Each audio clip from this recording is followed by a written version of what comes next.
அனைவருக்கும் இனிய மாலை வணக்கம். ஒலிம்பியா ஐஏஎஸ் அகாடமி வழங்கும் இன்றைய வீடியோவில் நாம் பார்க்கொள்ளது ஒவ்வொரு ஞாயிற்றுக்கிழமையும் பார்த்தீங்கன்னா ஒலிம்பியா ஐஏஎஸ் அகாடமி சார்பாக பார்த்தீங்கன்னா பொது தமிழ் மற்றும் பொது கணிதம் பகுதியிலிருந்து 125 கேள்விகளுக்கான டிஎன்பிசி பேட்டர்னில் மாதிரி தேர்வுகள் நடத்தப்பட்டு வருகிறது. அந்த வகையில் நேற்று நடந்த 18/2/2024 அன்று நடந்த மாதிரி தேர்வுக்கான விடை குறிப்புகளாக தான் நம்ம இந்த காணொலியில் பார்க்கலாம். புதிதாக நம்ம சேனலை பார்க்குறவங்க மறக்காமல் சப்ஸ்கிரைப் பண்ணிட்டு அண்ட் பெல் சிம்பிளை கிளிக் பண்ணிவிடுங்க. நீங்கள் பெல் சிம்பிளை கிளிக் பண்ணால் தான் நாங்கள் தொடர்ந்து அப்லோட் பண்ணுற வீடியோஸ் உங்களுக்கு நோட்டிஃபிகேஷன் வரும். நிச்சயமாக அப்கமிங்காக வரக்கூடிய டிஎன்பிசி தேர்வாக நடத்தக்கூடிய குரூப் 4 எக்ஸாமாக இருந்தாலும் சரி, குரூப் 2 எக்ஸாமாக இருந்தாலும் சரி, நம்ம அகாடமி சார்பாக நடத்தக்கூடிய தேர்வு கண்டிப்பாக உங்களுக்கு ஹெல்ப்ஃபுல்லாக இருக்கும். அதே போல் நம்ம ஒலிம்பியா ஐஏஎஸ் அகாடமி சார்பாக தினசரி மாதிரி தேர்வுகள் மற்றும் அதுக்கான விடை குறிப்புகளோடு விளக்கங்களும் தரப்பட்டு வருகிறது. இந்த மாதிரி தேர்வுகள் இந்த டெஸ்ட் பேட்சில் ஜாயின் பண்ண விருப்பம் இருக்கிறவங்க மேலே இருக்கிற நம்பரை தொடர்பு கொள்ளுங்கள். வாங்க வீடியோஸ்குள்ளே போகலாம். முதல் கேள்வி, பலப்பம் பிடிக்க வேண்டிய சின்னஞ்சிறு விரல்களில் தீக்குச்சிகள் என்று குழந்தை தொழிலாளர்கள் நிலையினை தனது புது கவிதையில் படம் பிடித்து காட்டியவர் யார்? சரியான விடை ஆப்ஷன் சி, அப்துல் ரகுமான். இந்த வளப்பம் பிடிக்க வேண்டிய சின்னஞ்சிறு விரல்கள் தீக்குச்சிகள் என்று குழந்தை தொழிலாளர் நிலையினை தனது புது கவிதையில் படம் பிடித்திருப்பார். இந்த கொஸ்டின் பார்த்தீங்கன்னா 12th ஓல்டு புக்கில் தீக்குச்சிகள் தலைப்பில் கவிதையாக இடம்பெற்றிருக்கோம். இந்த கேள்வி ஆல்ரெடி டிஎன்பிசியில் கேட்டிருக்காங்க. இந்த தீக்குச்சிகள் என்ற தலைப்பில் இடம்பெற்றுள்ள கவிதை சுட்டு விரல் என்னும் நூலிலிருந்து எடுக்கப்பட்டுள்ளது. இரண்டாவது கேள்வி, இந்தியாவில் தொடங்கப்பட்ட முதல் பொது நூலகம் எது? இந்தியாவில் தொடங்கப்பட்ட முதல் பொது நூலகம் திருவனந்தபுரம் நடுவண் நூலகம். கேள்வி 3, வாழ்க்கையில் அடிப்படை தேவைகளுக்கு அடுத்த இடம் புத்தக சாலைக்கு தரப்பட வேண்டும் என்று வலியுறுத்தியவர் அறிஞர் அண்ணா.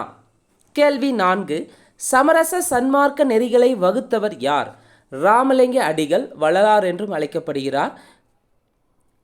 புதுநெறி கண்ட புலவர் என்று வள்ளலாரை பாரதியார் பாராட்டியிருப்பார். கேள்வி 5, பொறுத்துக.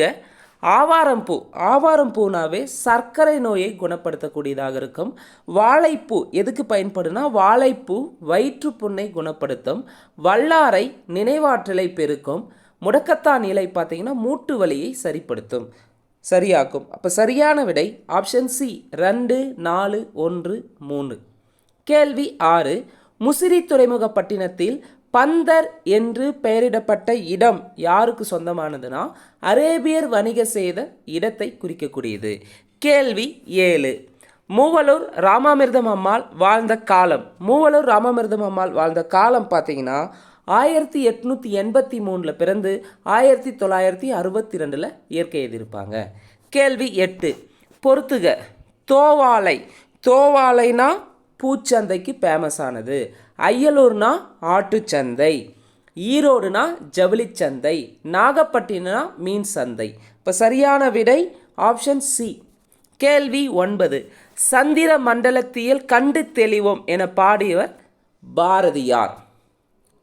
கேள்வி 10, தமிழில் எகர ஒகர வரிசை எழுத்துக்களில் புள்ளிகளால் ஏற்படும் குழப்பங்களை களைந்தவர் யார்? சரியான விடை வீரமா முனிவர்.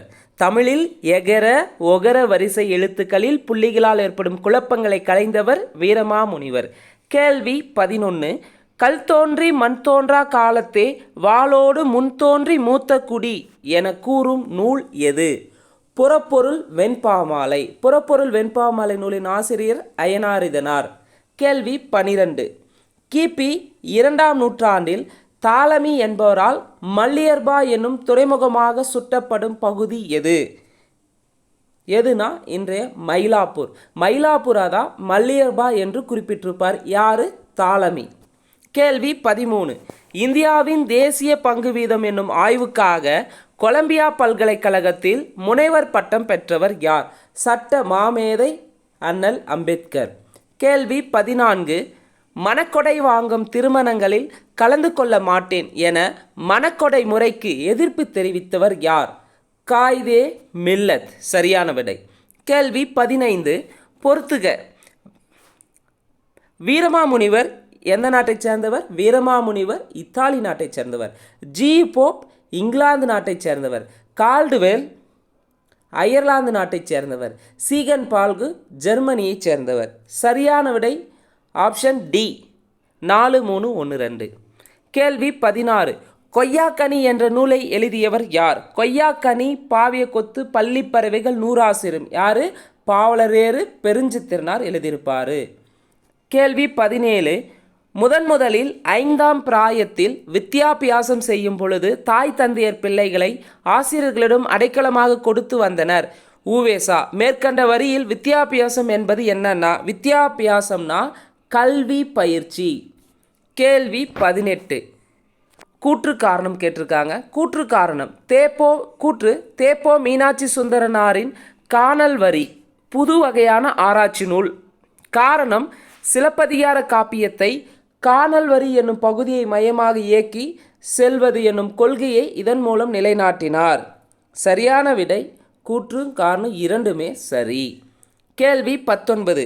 திராவிட சாஸ்திரி என்று போற்றப்பட்டவர் பரிதிமாற் கலைஞர். திராவிட சாஸ்திரி என்று போற்றப்பட்டவர் பரிதிமாற் கலைஞர். கேள்வி 20. சரியான விடையை மொழியை பொறுத்துக. வட்டார மொழி இருக்குது. கிளைமொழி கன்னடம், தெலுங்கு. எழுத்து மொழி நாளேடுகள். பேச்சு மொழினா உணர்ச்சி மொழி. சரியான விடை ஆப்ஷன் டெல்லி. கேள்வி 21. மேடை காட்சி திரைகளை பற்றியும் நாடக அரங்கின் அமைப்பு பற்றியும் கூறும் நூல் எது? மேடை காட்சி திரைகளை பற்றியும் நாடக அரங்கின் அமைப்பு பற்றியும் கூறும் நூல் சிலப்பதிகாரம். சிலப்பதிகாரத்தின் ஆசிரியர் இளங்கோவடிகள். கேள்வி 22. மீசைக்கார பூனை என்ற நூலின் ஆசிரியர் யார்? மீசைக்கார பூனை என்ற நூலின் ஆசிரியர் பாவண்ணன். கேள்வி 23. மங்கையர்க்கரசியின் காதல் என்ற சிறுகதை தொகுப்பில் இடம்பெற்றுள்ள சிறுகதைகளில் தமிழின் முதல் சிறுகதை என போற்றப்படும் சிறுகதை எது? குளத்தங்கரை அரசமரம். வாவேசு ஐயருடைய குளத்தங்கரை அரசமரம் தான் தமிழின் முதல் சிறுகதையாக திகழ்கிறது. கேள்வி 24. பெருங்காப்பியம் சிறுகாப்பியம் தொடர்பான இலக்கணம் கூறும் நூல். பெருங்காப்பியம் சிறுகாப்பியம் தொடர்பான இலக்கணத்தை கூறும் நூல் தண்டி அலங்காரம். கேள்வி 25.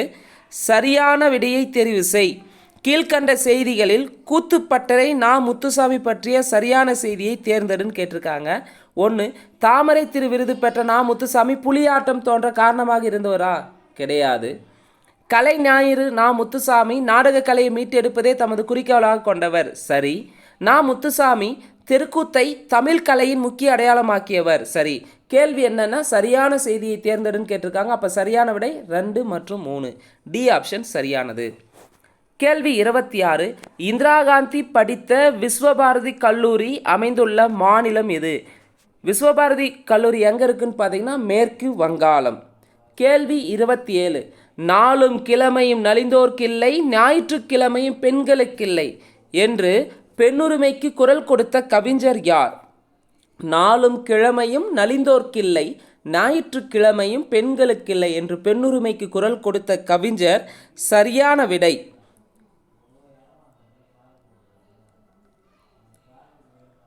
கந்தர்வன். கேள்வி 28. தமிழக அரசின் பரிசை பெற்ற முடியரசனின் காவியம் எது? பூங்கொடி. கேள்வி 29.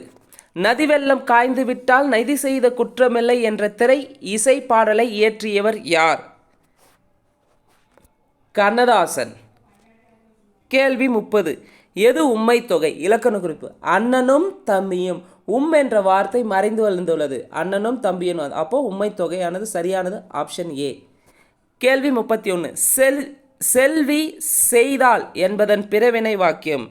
செல்வி செய்தால் என்பதன் பிறவினை வாக்கியம் செல்வி செய்வித்தாள். கேள்வி 32. பெயருக்கு ஏற்ற வினை மரபினை தேர்ந்தெடுன்னு கேட்டிருக்காங்க. செய்யுள்னா ஏற்றினான் தான் சரியானது. கேள்வி 33. சரியான ஒன்றை இனம் காண்க. இதில் சரியானது எதுன்னு பார்த்தீங்கன்னா ஆப்ஷன் பி ஃபார் பாம்பே. அவன் சிவப்பு மேலாடையை அணிந்து கொண்டு அலுவலகத்திற்கு புறப்பட்டான். சரியானது ஆப்ஷன் பி ஃபார் பாம்பே. கேள்வி 34. பகுத்தறிவு துறையில் அவருக்கு இணை அவரே என்று அம்பேத்கரை புகழ்ந்துரைத்தவர் யார்? பகுத்தறிவு துறையில் அவருக்கு இணை அவரே என்று அம்பேத்கரை புகழ்ந்துரைத்தவர் ஜவஹர்லால் நேரு. கேள்வி 35. எவருடன் உறவு களவாமை வேண்டுமென்கிறார் வள்ளுவர்? எவருடன் உறவு களவாமை, அதாவது யார்கிட்ட நாம் உறவை வைத்து கொள்ளக்கூடாதுன்னு சொல்லியிருப்பார்னா, உள்ளொன்று வைத்து புறமொன்று பேசுவோர் உறவு களவாமை வேண்டும் என்றிருப்பார் வள்ளலார். உள்ளொன்று வைத்து புறமொன்று பேசுவர் உறவு களவாமை வேண்டும். அதாவது மனசில் ஒன்றை வச்சுக்கிட்டு வெளியில் ஒன்று பேசுகிறவங்க கூட அந்த உறவு அவங்களுடைய உறவு எப்படியாப்பட்ட உறவாக இருந்தாலும் அதனால் என்ன பயன் ஏற்பட்டாலும் அந்த உறவை வேண்டாம் என்று வள்ளலார் குறிப்பிட்டிருக்காரு. கேள்வி 36. இன்சொல் என்பதன் எதிர்ச்சொல்லை எழுதுகன்னு கேட்டிருக்காங்க. இன்சொல்னா இனிமையான சொல்லு, அப்போ அதுக்கு ஆப்போசிட்டான வார்த்தை வன்சொல். கேள்வி 37. நன்பற்றாகி ராகி நயமில செய்வார்க்கும், இதில் நயமில என்பதற்கு பொருத்தமான எதிர்ச்சொல்னு கேட்டிருக்காங்க. நயமில்லைன்னா வஞ்சகம்னு சொல்லலாம், இல்லை தீமைன்னு சொல்லலாம். அதுக்கு ஆப்போசிட் நயமில்லை என்பதற்கு பொருத்தமான எதிர்ச்சொல் கேட்டிருக்காங்க. அப்போ அதுக்கு பொருத்தமான எதிர்ச்சொல் நன்மை. கேள்வி 38. அம்மானை பற்றிய தவறான ஒன்றை தேர்வு செய்க. அம்மானை என்பது ஒரு வகை காய் விளையாட்டு, சரி. அம்மானை சுவையான ஒரு உரையாடல், சரி. அம்மானை விளையாட்டை 10 பேர் இணைந்து பாடுவாங்களா? 10 பேர் கிடையாது, 5லேருந்து 7 பேர் பாடுவாங்க. அப்போது 10 பேர் கிடையாது. அப்போ தவறானது ஆப்ஷன் சி. அதே அம்மானை பெண்கள் விளையாடுவதற்கு ஏற்றது, சரி. அப்போ கேள்வி என்ன கேட்டிருக்காங்க? தவறான ஒன்றை தேர்வு செய்கன்னு கேட்டிருக்காங்க. சரியா? தவறானது ஆப்ஷன் சி தான். 39வது கேள்வி. கீழுள்ளவற்றில் பொருந்தா சொல்லை தேர்ந்தெடுக்கவும். செம்மை, பசுமை, கருமை, எளிமை எல்லாமே வண்ணங்களில் கொடுத்துருக்காங்க. எளிமை தான் பொருந்தாதது. கேள்வி 40. ப்ரொபோசல் என்ற அலுவலக கலைச்சொல்லுக்குரிய தமிழாக்கம். ப்ரொபோசல்னா என்னன்னு பார்த்தீங்கன்னா கருத்துரு. ப்ரொபோசல்னா கருத்துரு. 41.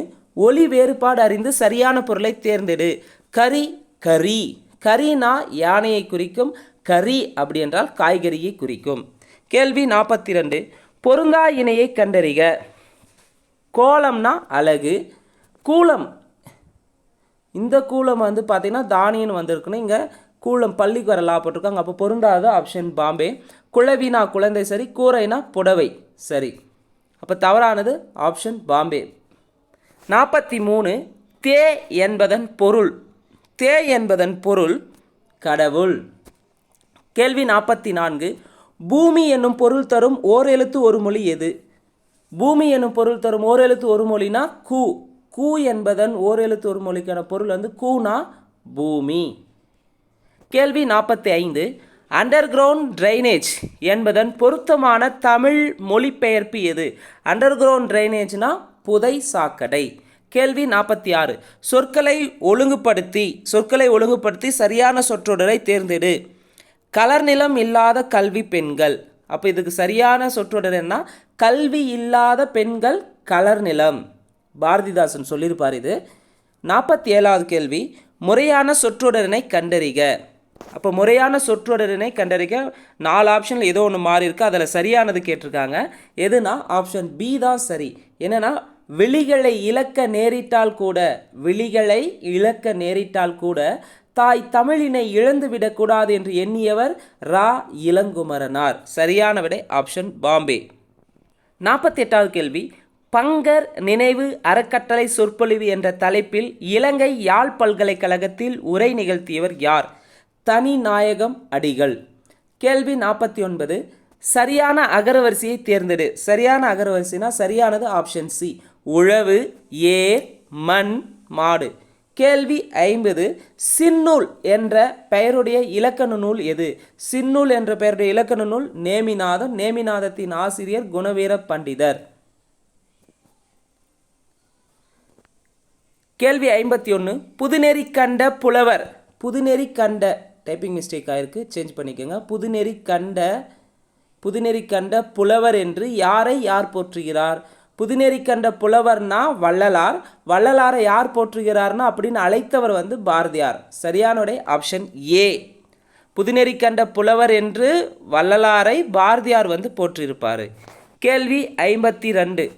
காலங்காட்டும் இடைநிலையும் பெயரச்ச விகுதியும் மறைந்து வரும் பெயரச்சம் எவ்வாறு அழைக்கப்படுகிறது என்பதை பின்வருவனற்றுள் தேர்ந்தெடு. காலங்காட்டும் இடைநிலையும் பெயரச்ச விகுதியும் மறைந்து வரும் பெயரச்சம் என்னன்னு சொல்லுவாங்கன்னா வினைத்தொகை என்று அழைப்பர். கேள்வி 53. வெறியி என்பதன் அளபடை என்ன அளபடை? சொல்லிசை அளபடை. கேள்வி 54. சரியான வினாவை தேர்ந்தெடுத்து எழுதுக.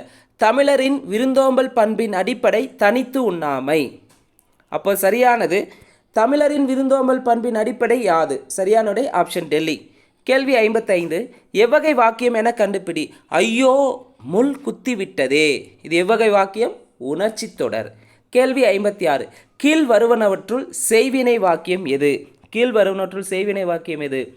பாரதிதாசன் பாண்டியன் பரிசை பாடினார். சரியான விடை ஆப்ஷன் பாம்பே. கேள்வி 57. இன்மையின் இன்னாது யாதெனின் இன்மையின் இன்மையே இன்னாதது. இக்குறட்பாவில் அமைந்த அடிமோனை சொற்களை தேர்ந்து எடுத்து எழுதுக. அப்போது இதில் அடிமோனை சொற்கள்னா இன்மையின் இன்மையே, இதுதான் அடிமோனை சொற்கள். சரியானது ஆப்ஷன் சி. 58வது கேள்வி. தீயொழுக்கம் காணல் நீர் போன்றது. பொருத்தமான பொருள் யாது? காணல் நீர்னா என்னன்னா இருப்பது போல் தோன்றும் ஆனால் இல்லாதது, இராதது. கேள்வி 59. ஊமை தொடரின் பொருத்தமான பொருளை தேர்ந்து எழுதுக. அறிஞர் அண்ணாவின் மேடை பேச்சு மடைத்திருந்த வெள்ளம் போல அமைந்துள்ளது. அப்போ மடைத்திருந்த வெள்ளம் போலனா தெளிவான சீரான பேச்சு. சரியான பொருள். பொருந்தா சொல்லை தேர்வு செய்கன்னு கேட்டிருக்காங்க. ஏ ஆப்ஷன் ஓதல் படா விளக்கு கொடுப்பதும். இது இன்னும் செயல்படலும் செயலு செயல்படலும் இது செயலு செயல்படும். இங்கே விளக்கு என்பது பொருந்தாதது, இது வராது அளபடையில். 61. மெல்லப்பாயும் தண்ணீர் கல்லையும் கரைக்கும். இப்பழமொழியின் பொருள். மெல்லப்பாயும் தண்ணீர் கல்லையும் கரைக்குமாம். இதுக்கு சரியான பொருள் என்னன்னு பார்த்தீங்கன்னா தொடர்ந்து முயன்றால் தடைகளை தாண்டலாம். சரியானோடைய ஆப்ஷன் டெல்லி. 62வது கேள்வி. விழுந்தானை தூக்கிவிட்டேன். இத்தொடரில் விழுந்தானை என்பது என்னன்னா விழுந்தானைனா வினையாளனையும் பெயர். கேள்வி 63. வளர் என்ற வேர்ச்சொல்லின் வினைமுற்று. வளர் என்ற வேர்ச்சொல் வினைமுற்றுனா சரியானது வளர்த்தார்.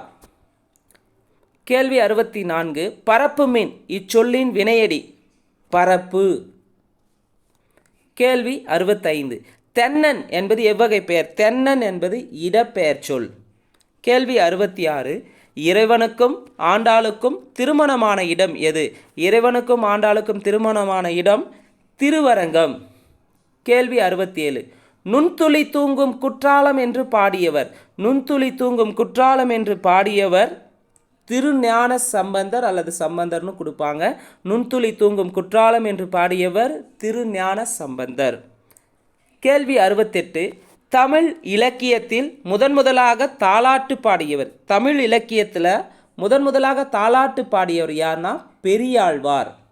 கேள்வி 69. நாட்டுப்புற இலக்கிய கூறுகளை வாய்மொழி, பன்னத்தி, பிசி, முதுச்சொல், அங்கதம் என்று சுட்டிக்காட்டிய இலக்கண நூல் எது? நாட்டுப்புற இலக்கிய கூறுகளை வாய்மொழி, பன்னத்தி, பிசி, முதுசொல், அங்கதம் என்று சுட்டிக்காட்டிய இலக்கண நூல் சரியானுடைய ஆப்ஷன் ஏ தொல்காப்பியம் தான் சுட்டிக்காட்டியிருக்கும். கேள்வி 70. சிவனுக்கும் வாழை பழத்துக்கும் சிலேடையாக பாடிய புலவர். சிவனுக்கும் வாழை பழத்துக்கும் சிலேடையாக பாடிய புலவர் யார்னா சரியான விடை அழகிய சொக்கநாத பிள்ளை. சிவனுக்கும் வாழைப்பழத்துக்கு சிலேடையாக பாடல் பாடியிருப்பார் யார்? அழகிய சொக்கநாத பிள்ளை.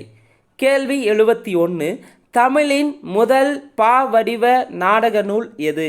தமிழின் முதல் பாவடிவ நாடக நூல் மனோன்மணியம். மனோன்மணியத்தின் ஆசிரியர் பேராசிரியர் சுந்தரனார். கேள்வி 72. இது பொறுப்பதில்லை தம்பி, எரித்தல் கொண்டு வா, கதிரை வைத்திழந்தான், அண்ணன் கையை எரித்திடுவோம் என பாரதியின் பாஞ்சாலி சபதத்தில் கூறுபவன் யார்? வீமன். கேள்வி 73. சரியான இணையை தேர்வு செய்கன்னு சொல்லியிருக்காங்க. நவ்வி என்பதன் சரியான பொருள் மான். புனல்னா நீர்னு வரணும்.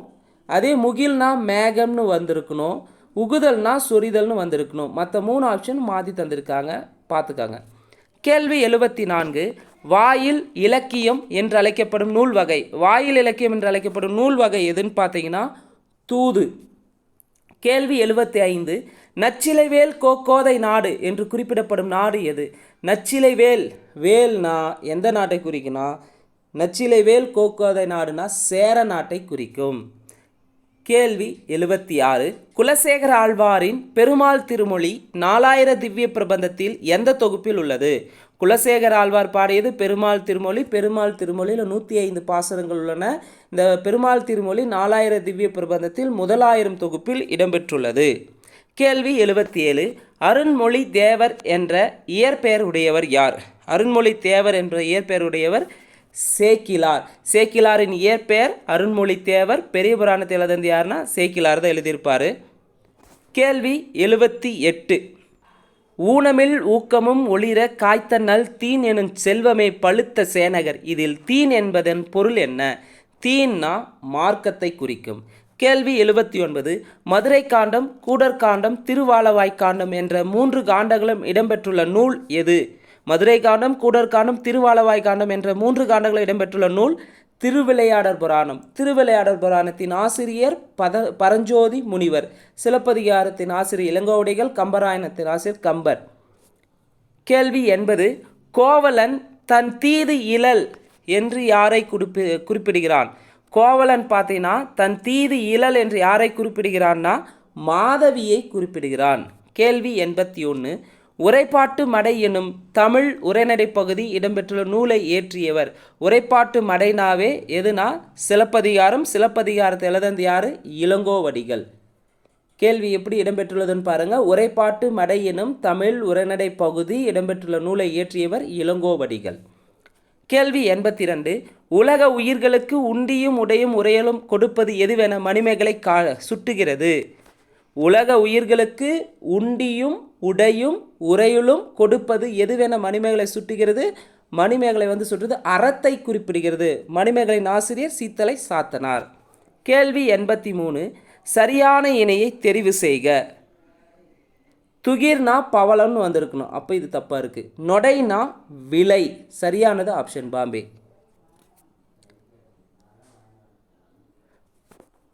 அதே மறுநா குற்றத்தை வரை குறிக்கக்கூடியது.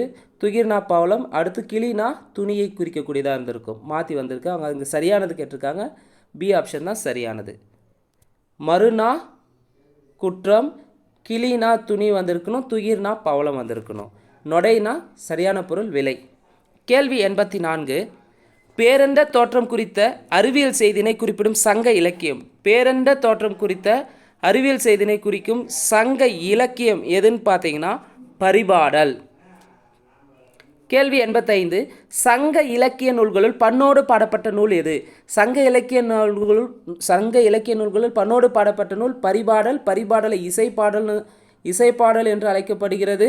அடுத்து பார்த்தீங்கன்னா பொருட்கலவை நூல் என்றும் அழைக்கப்படுகிறது. பொருட்கலவை நூலுனாலும் சரி, இசைப்பாடல்னாலும் சரி, 8 தொகை நூல்களுள் பண்ணோடு பாடப்பட்ட நூல்னாலும் சரி பரிபாடல். கேள்வி 86. 10 பாட்டில் குறைந்த அடிகளை உடைய நூல் எது? 10 பாட்டில் குறைந்த அடிகளை உடைய நூல் முல்லைப்பாட்டு. முல்லைப்பாட்டின் ஆசிரியர் நப்பூதனார். குறிஞ்சிப்பாட்டு கபிலர். மதுரை காஞ்சி மாங்குடி மருதனார். நெடுநல்வாடை ஆசிரியர் நக்கீரர். 10 பாட்டு நூல்களே மிகப்பெரிய நூல் மதுரை காஞ்சி, மிக சிறிய நூல் முல்லைப்பாட்டு. கேள்வி 87. கம்பராமாயணத்தின் குகப்படலம் இப்படியும் அழைக்கப்படும். கம்பராமாயணத்தினுடைய குகப்படலத்தை என்னன்னு அழைக்கிறாங்கன்னா கங்கை படலம் என்றும் அழைக்கப்படுகிறது. கேள்வி 88. கம்பன் இசைத்த கவியெல்லாம் நான் என்று பெருமைப்படுபவர் யார்? கம்பன் இசைத்த கவியெல்லாம் நான் என்று பெருமைப்படுபவர் பாரதியார். கேள்வி 89. கம்பராமாயணத்தில் அனுமனின் தலைமை பண்புகள் வீறு பெற்று விளங்கிய காண்டம் எது? சுந்தரகாண்டம். சுந்தரகாண்டம் கம்பராமாயணத்தில் 5ஆம் காண்டமாக இடம்பெற்றுள்ளது. இது 5ஆம் காண்டம். சுந்தரகாண்டம் கம்பராமாயணத்தின் மணிமுடியாக திகழ்கிறது. கேள்வி 90. ஏலாதி எந்த நூல் வகையை சேர்ந்தது? ஏலாதி பார்த்தீங்கன்னா 14 கீழ்கணக்கு வகையை சேர்ந்தது. கேள்வி 91. மருந்து பெயரில் அமைந்த 2 நூல்கள். மருந்து பெயரில் அமைந்த 2 நூல்கள்னா திரிகடுகும் ஏலாதியும். மருந்து பெயரால் பெயர் பெற்ற நூல்களா திரிகடுகம், ஏலாதி, சிறுபஞ்ச மூலம். மன்னர்க்கு தன் தேசம் அல்லால் சிறப்பில்லை, கற்றோர்க்கு சென்ற இடமெல்லாம் சிறப்பு என்று பாடல் இடம்பெற்றுள்ள நூல் எது? மன்னர்க்கு தன் தேசம் அல்லால் சிறப்பில்லை, கற்றோர்க்கு சென்ற இடமெல்லாம் சிறப்பு. இந்த பாடல் ஔவையார் பாடியிருப்பார். மூதுரை நூலில் இடம்பெற்றுள்ள 31 பாடல்களுடையது மூதுரை நூல். கேள்வி 93. திருக்குறளை லத்தீன் மொழியில் மொழிபெயர்த்தவர் யார்? திருக்குறளை லத்தீன் மொழியில் மொழிபெயர்த்தவர் வீரமாமுனிவர். கேள்வி 94. பெரியாரை பேணி தமரா கொளல். இதில் தமர் என்பதன் பொருள்னா, தமர்னா துணை, உறவினர்னு இன்னொரு பொருளை தரும். கேள்வி 95. கிடைத்தற்கரிய பேறுகளுள் எல்லாம் பெரும்பேறு என்று வள்ளுவர் கூறுவது. கிடைத்தற்கரிய பேறுகள் எல்லாம் பெரும்பேறு என்று வள்ளுவர் கூறுவது பெரியாரை துணை கொள்ளல். சரியான விடை. 96. திருமலை முருகன் பல்லு நூலில் அமைந்துள்ள பாவினங்கள் எது? திருமலை முருகன் பல்லு நூலில் அமைந்துள்ள பாவினங்கள் கலித்துறை, கலிப்பா, சிந்து பாவினங்கள். 97வது கேள்வி. பொறுத்துக குறிஞ்சித்திணை பாடல் கபிலர் பாடியிருப்பார். முல்லைத்திணை பேயனார், மருதத்திணை ஓரம்போகியார், நெய்தல் திணை அம்மோனார். சரியான விடை ஆப்ஷன் பாம்பே. 98வது கேள்வி. வெள்ளி வீதியார் சங்கத்தொகை நூல்களில் எத்தனை பாடல்களை பாடியுள்ளார்? வெள்ளி வீதியார்னாவே சங்கத்தொகை நூல்களில் 13 பாடல்களை பாடியிருப்பார். கேள்வி 99. தமக்கென முயலா நோன்றால் பிறர்க்கென முயலனர் உண்மையானே என்ற பாடல் வரி இடம்பெற்றுள்ள நூல் எது? தமக்கென முயலா நோன்றால் பிறர்க்கெனவே புறநானூறு. கேள்வி 100. தமிழ் பதிப்புலகின் தலைமகன் என்று அழைக்கப்படுபவர் யார்? தமிழ் பதிப்புலகின் தலைமகன் என்று அழைக்கப்படுபவர் சி.வை. தாமோதரனார். இந்த 100 கேள்வியில் நாம் 4 கேள்வி 96, 97, 98, 99 பார்த்திங்கன்னா 12th புக்கில் இடம்பெற்றக்கூடியது. 99, 100 வரையும் பார்த்திங்கன்னா 4 கேள்வி 12th புக்கில் இடம்பெற்றிருக்கோம். மீதி பார்த்திங்கன்னா 95 கேள்விகளும் 5 கேள்வி புத்தகத்திலிருந்து இடம்பெற்றது. மீதி பார்த்த 95 கேள்விகளுமே ப்ரீவியஸ் டிஎன்பிசியில் கேட்கப்பட்ட கேள்வி தாங்க. ஸோ அதனால் வீடியோஸை இதுவரை முழுமையாக பார்த்தவங்களுக்கு இது பயனுள்ளதாக இருந்திருக்கும். 101லேருந்து இருக்கக்கூடிய மேத்ஸ் கொஸ்டினுக்கான டைரெக்டாக கீ ஆன்சரை பார்த்துருவோம். 101க்கு சரியான விடை 101 ஆன்சர் பாம்பே. 102 சி, 103 டெல்லி, 104 பாம்பே, 105 ஒரு நெட்டாண்டில் 53 சனிக்கிழமைகள் கிடைப்பெறும் நிகழ்தகவு என்ன? 105க்கு 2/7 வரும். 106க்கு ஆப்ஷன் ஏ சரியான விடை. 107க்கு சரியான விடை டெல்லி. 108 சரியான விடை ஆப்ஷன் ஏ. 109 சரியான விடை டெல்லி. 110 சரியான விடை ஆப்ஷன் ஏ. 111 சரியான விடை ஆப்ஷன் சி. 112 சரியான விடை ஆப்ஷன் டெல்லி. 113 சரியான விடை ஆப்ஷன் பாம்பே. 114 சரியான விடை ஆப்ஷன் பாம்பே. 115 சரியான விடை ஆப்ஷன் டெல்லி. 116 சரியான விடை option C. 117 answer C. 118 answer C. 119 சரியான விடை ஆப்ஷன் ஏ. 120 சரியான விடை ஆப்ஷன் டெல்லி. 121 சரியான விடை ஆப்ஷன் பாம்பே. 122 சரியான விடை ஆப்ஷன் சி. 123 சரியான விடை ஆப்ஷன் பாம்பே. 124 சரியான விடை 124க்கான சரியான விடை ஆப்ஷன் டெல்லி. 125க்கு சரியான விடை ஆப்ஷன் டெல்லி. ஸோ 125 கொஸ்டினுக்கான கீ ஆன்சரை நம்ம இந்த வீடியோவில் பார்த்துருக்குறோம். தேர்ட் வீக்கில் தேர்ட் சண்டேயில் பார்த்திங்கன்னா டெஸ்ட் 3ல் இருக்கக்கூடிய 125 வினாக்களும் பார்த்துருக்கோம். குறிப்பாக பொது தமிழ்லேருந்து 100 வினாக்களும் பார்த்துருக்குறேங்க. ஸோ அடுத்த வீக் பார்த்திங்கன்னா பிப்ரவரி மந்தில் 4th வீக்காக டெஸ்ட் 4ல் பார்த்திங்கன்னா அதே பொது தமிழ் பொது கணிதத்திலிருந்து மொத்தம் 125 கேள்விகள் இடம்பெற உள்ளது. இந்த டெஸ்ட் பேட்சில் ஜாயின் பண்ண விருப்பம் இருக்கிறவங்க கீழே இருக்கிற நம்பரை தொடர்பு கொள்ளலாம். 8489670372 என்ற நம்பரை தொடர்பு கொள்ளுங்கள். நிச்சயமாக அப்கமிங்காக வரக்கூடிய குரூப் 4 and 2 மற்றும் போட்டித் தேர்வுக்கு குறிப்பாக டிஎன்பிசி தேர்வு நடத்தக்கூடிய எல்லா போட்டித் தேர்வுக்கும் நம்மளுடைய டெஸ்ட் பேட்சினுடைய கொஸ்டின் பேப்பர் ஹெல்ப்ஃபுல்லாக இருக்கும். நீங்கள் அது பொது தேர்வு அதாவது அப்கமிங்காக மெயின் எக்ஸாம் குரூப் 4 எழுதும்போது அந்த ஃபீலை நீங்கள் உணருவங்க. அதனால் வீடியோஸை முழுமையாக பாருங்கள். டெஸ்ட் பேட்சில் ஜாயின் பண்ண விருப்பம் இருக்கிறவங்க நம்பரை தொடர்பு கொள்ளுங்கள். மேலும் இந்த வீடியோ பற்றி எதனா கமெண்ட் இருந்தால் மறக்காமல் கமெண்ட் செக்ஷனில் போய்ட்டு கமெண்ட் பண்ணுங்கள். நன்றி, வணக்கம்.